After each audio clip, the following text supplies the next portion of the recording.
people do worry about that. With the cost of medical care being as high as it is, people sometimes worry about treating and, what am I going to do with these bills at the end of it? There's good and bad with that. Florida is one of the few states left in the country. I think we're one of 3 states that has what they call no fault. And what that means in the state of Florida is if you've been involved in an accident, regardless of who is at fault, whether you are another person or a third party, your own health insurance, which is called PIP, stands for Personal Injury Protection Insurance, will provide $10,000 of coverage for your medical bills and your lost wages. So if you go to a hospital or a doctor or a chiropractor and you give them your claim number for Geico or State Farm, wherever your auto insurance is, it will get run through that auto insurance and they will get reimbursed from them. Typically it's about 80%.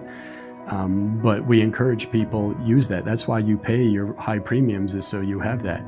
Once that $10,000 is exhausted, then it can default to your health insurance if you have health insurance. So if you have Medicare or Medicaid or Blue Cross Blue Shield, that will come in secondarily and it'll provide coverage for it.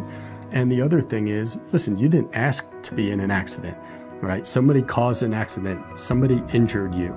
And what the law does provide in the state of Florida is they're responsible for any reasonable and necessary medical expenses that you incur both in the past and in the future.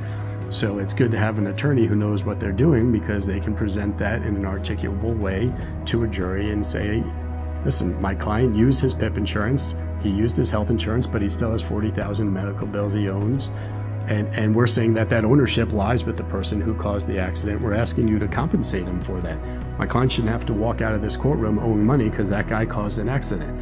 And most jurors are really sympathetic to that.